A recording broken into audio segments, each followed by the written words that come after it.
जैसे है हमारा कहना में सर, जो बच्चा पढ़ने के लिए तैयार है और उसका गार्जियन जो है से कभी पढ़ा नहीं, कमजोर है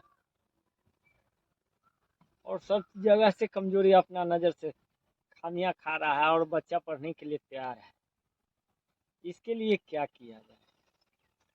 देखिए, ये बात जो आप बता रहे हैं ना, ये विलेज में, मैंने गांव में ज्यादातर गार्जियन इसी लेवल पे होते हैं, जो अपने तो शिक्षित नहीं होते हैं लेकिन उनका बड़ा शौक होता है कि उनका बच्चा अच्छा करे। अच्छा ठीक है। हाँ। और नए जमाने का बच्चा भी जो है उसको भी बहुत इंटरेस्ट है कि हम कुछ डॉक्टर, इंजीनियर, कलेक्टर, जो भी उसका एम्बिशन है वो बनना चाहता है। अब सवाल उठा कि इस गैप को कैसे पूरा किया जाए। तो देखिए सर, थोड़ा सा तो एक बात दिमाग में रखिएगा ना कि गुरु की भी जरूरत होती है, क्योंकि गाइडलाइन के बिना कोई रास्ते पर चल नहीं सकता। तो उसका बेहतर तरीका ये है कि आजकल ऑनलाइन की दुनिया है सर, यूट्यूब वगैरह पे बहुत सारे ऐसे मोटिवेटर, बहुत से अच्छी बात बताने वाले, करियर काउंसलिंग करने वाले, है ना, किसी बच्चा का बेसिक प्रॉब्लम हो तो उसको सिखाने वाले बहुत से लोग अवेलेबल हैं। तो थोड़ा सा आपको ये करना होगा ना कि बच्चा को स्मार्ट बनाने के लिए स्मार्टफोन का भी यूज किया जा सकता है। मतलब ऐसा नहीं कि बच्चे फोन पे जाके सिर्फ खराब हो रहे हैं। हाँ, ऐसे ज्यादातर बच्चे खराब ही हो रहे हैं, लेकिन जब कैरियर काउंसलिंग के लिए आप सोच रहे हैं तो यूट्यूब से भी मदद ले सकते हैं, और इसके लिए उसको एक स्मार्टफोन की जरूरत होगी अगर बच्चा बड़ा है तो। मोबाइल है। ठीक है। तो उसमें वो बहुत सा बात सीखेगा। और दूसरी बात है कि हम लोग जैसा इंसान जो कभी कभी गांव घर में आता रहता है, बहुत से ऐसे काबिल लोग हैं, उनके पास भी 5 मिनट बच्चों को बैठाइए, वहां से वो कुछ सीखेगा।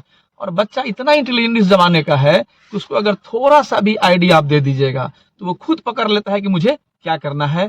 और उसको हमेशा एक बात याद रखिएगा, हौसला बढ़ाते रहिए। बच्चों को डांटना नहीं चाहिए मेरे हिसाब से। हौसला में तो कमी नहीं करते हैं जहाँ, क्योंकि सक्षम हमको बहुत कमजोर है, ताकत मेरे पास कमजोर है, जो कि मेरे पास कुछ है नहीं।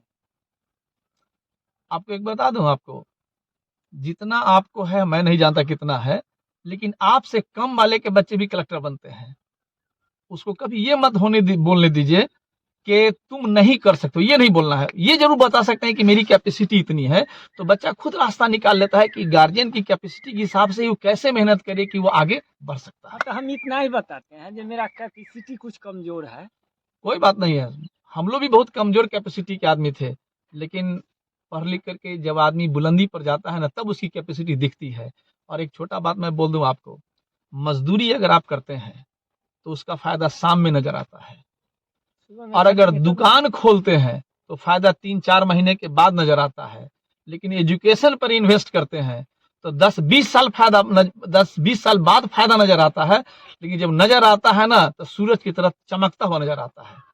इसी बात के साथ उस बच्चों को आप झोंकिए, उसकी उम्मीद तुरंत मत कीजिए, रिटर्न तुरंत नहीं मिलता है रिटर्न एजुकेशन नहीं का। देते हैं, जैसे बताते हैं जो कि सोच जितना मेरा है उतना ही पर रहो, उससे आगे तू बढ़ो, लेकिन अपना आमदनी देखते हुए भी खर्च एकदम करो। आमदनी आर नहीं आएगा। और हम लोग जैसे टीचर जो यूट्यूब पर बहुत सी बात पढ़ा के छोड़ रहे हैं फ्री में, ऐसे बहुत सारे टीचर हैं, उनका हेल्प ले। फ्री में एजुकेशन आजकल मिल रहा है, सरकार भी बहुत सा योजना ला रही है जिससे बच्चों को फायदा हो रहा है। साइकिल, फूड, माने बहुत सा ड्रेस, बहुत सा चीज दे रही है। तो पढ़ने वाला बच्चा कहीं से भी पढ़ के निकल सकता है, बस उसका हौसला बढ़ाए रहिए। चलिए ठीक है, तो निकले हम लोग। Thank you.